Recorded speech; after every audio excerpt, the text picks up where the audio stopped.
Hello everyone. We have been talking about the essentials of a valid contract and we've already taken an overview of this topic. Now we are going to proceed towards discussing each of these essentials of a valid contract in a little bit of detail. Now, if you recall, we've already spoken about this that if you were to express a contract in the form of a formula, it would be contract is equal to agreement plus enforceability. And when I say enforceability, I mean legal enforceability. Agreement is the foundation of a contract. Without an agreement, there can be no contract. An agreement expressed as a mathematical formula is agreement is equal to offer plus acceptance. So, the starting point of an agreement is an offer. Today, we are going to look at the essentials of a valid offer. Since we are studying the Indian Contract Act 1872, let's look at the definition of offer or proposal as per the Act.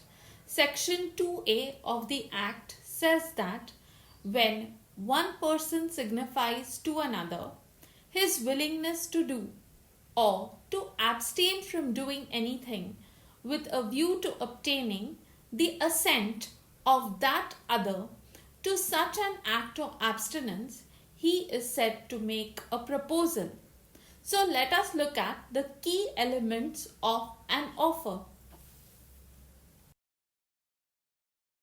So from that definition, we can understand that the offer has certain elements.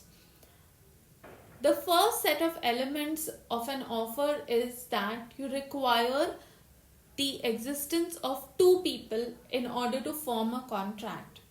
Now, the offerer and the offeree, or the promiser and the promisee, or the proposer and the proposee, these are the people involved in the formation of an agreement.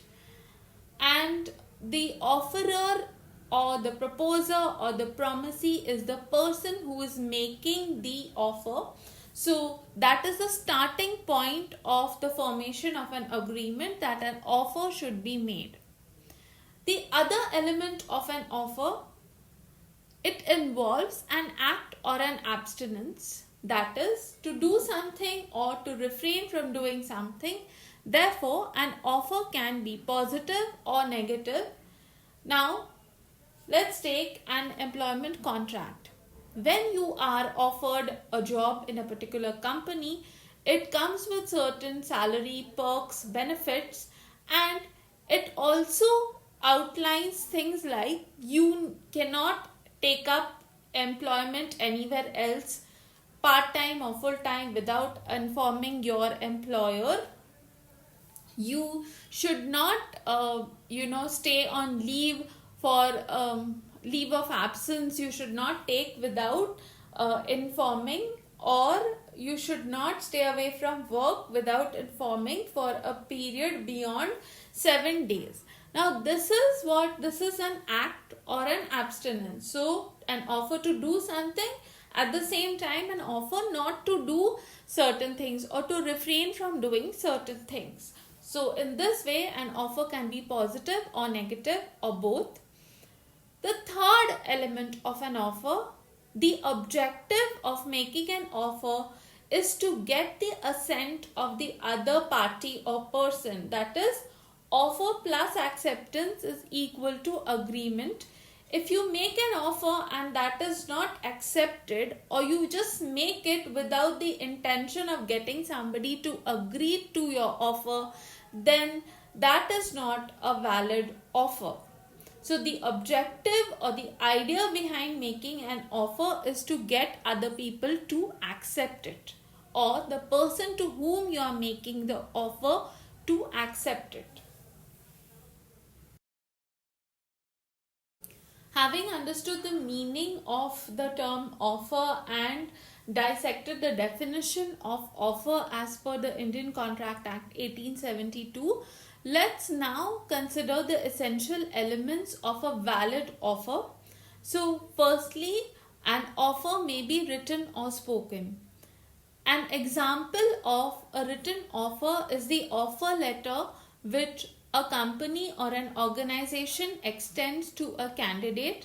This offer letter is in writing and it conveys the perks, salaries, benefits, then also your duties, responsibilities, leave rules, briefly all of this is mentioned in the offer letter. Now, a spoken offer of employment, commonly when we ask somebody, supposing you ask somebody, can you come and remove the weeds from my garden or water my plants every day? That time you are not giving him an offer letter, but it is an offer for employment. You may say that I'm going to give you X amount, so you come every day and water my plants, or you come every 2 days and water and maintain my garden.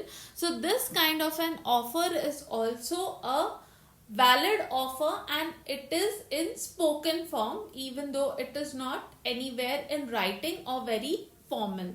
So an offer may be simple by spoken means, and it may be complex when it is in writing and very detailed.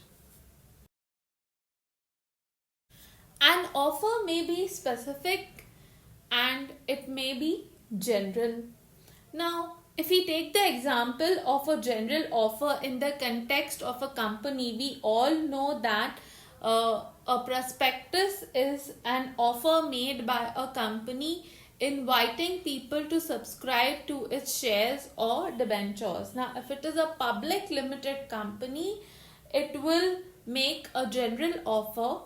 If it is a private limited company, it will make a specific offer because it cannot make an offer to anyone other than its already existing members.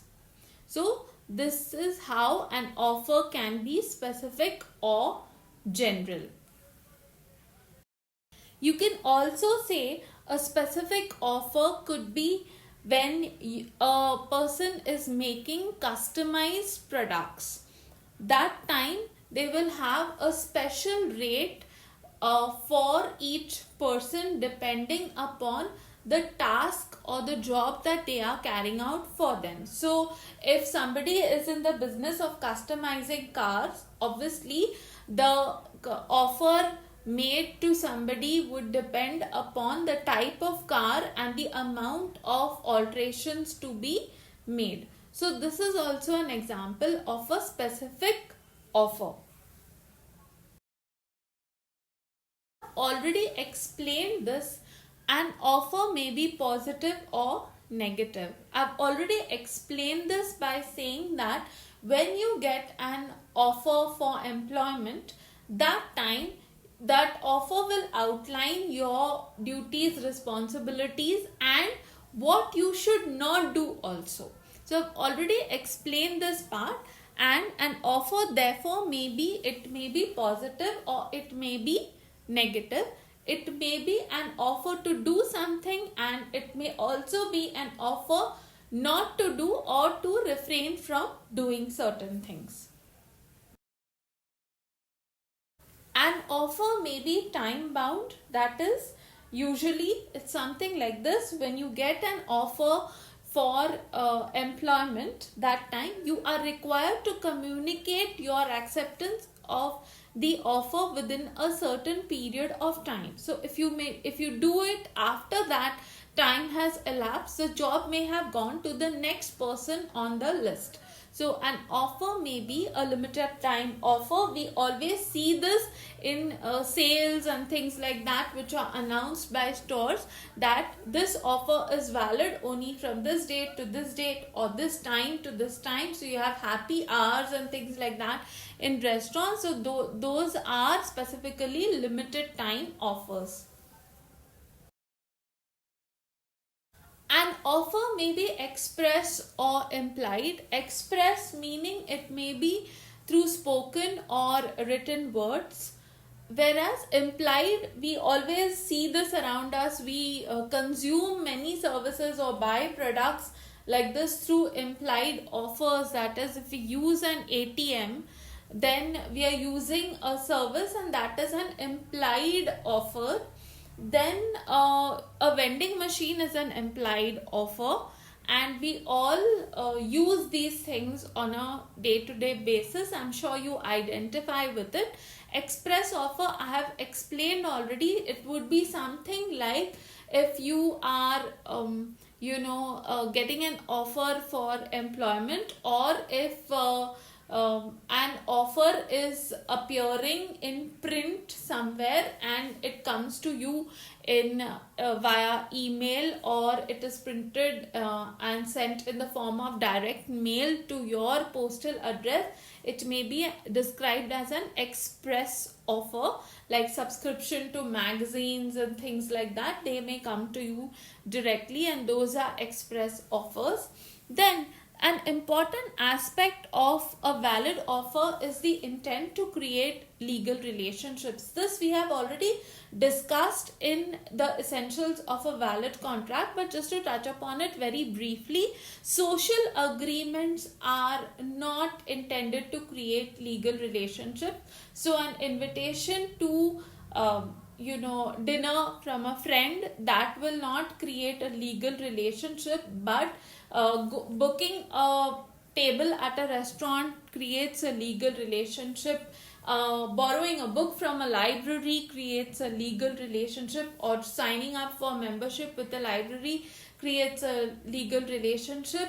But it may not be when you are borrowing a book from a friend. So an offer must be made with the intent to create a legal relationship.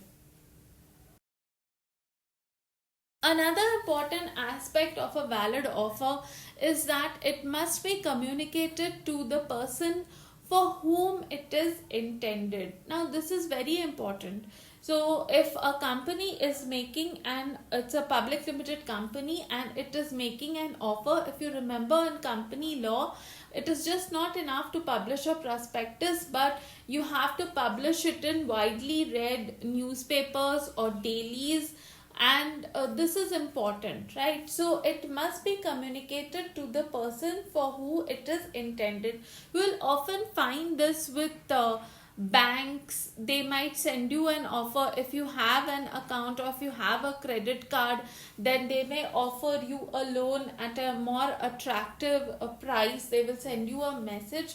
So they are communicating it to you because you are the intended recipient of the offer, and they are using the means via SMS or email, which is a way to reach you. So an offer must be communicated to the person for who it is intended.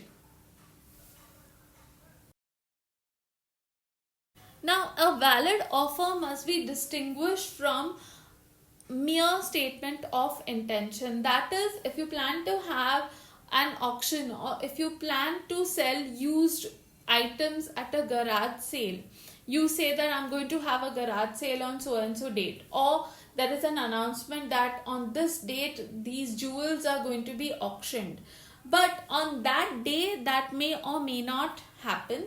So if you turn up there and you find that the garage sale is not there or the auction is not there, well, it was just a statement of intention to auction and sell those goods, or to have a sale, a garage sale at that point of time, but actually it did not happen. Maybe the owner changed their mind. So an offer must be distinguished from a mere statement of intention. Now, finally, an offer should have terms and conditions which are definite, or they should be capable of being made definite.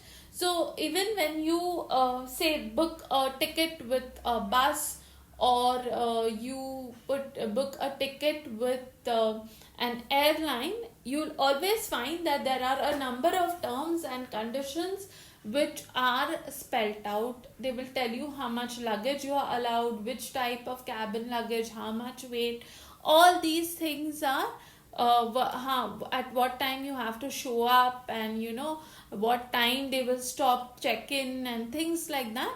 All these terms, cancel, whether you can cancel or it is non-refundable, these kind of terms and conditions are always specified, or they should be capable of being paid definite. An offer may be conditional. So many a times we find this, that if you you shop online, you see this a lot, that any order beyond 9.99 free shipping, or 7.99 free shipping. So that sort of an offer is conditional. If you order amount worth that much, you will get free delivery. Otherwise, obviously, it does not. Now, another important aspect before we wind up is that an inquiry does not amount to an offer. So supposing you are walking by a store and you see an attractive outfit in the window display, you go inside and ask for how much that outfit is. That does not amount to an offer, it is just an inquiry. So there is a difference between an inquiry and an offer. So let's just sum up by what we mean by an offer. When one person signifies to another his willingness to do or to abstain from doing anything with a view to obtaining the assent of that other to such an act or abstinence, he is said to make a proposal. So an offer always involves two people. It may involve an act or an abstinence, and the objective of making an offer is to get the other person to agree. So if you like the content in this video, please do hit like, subscribe to this channel if you find the educational content useful, comment and leave your feedback, and do share it with anyone who you feel might find value from the content on this channel. Thank you.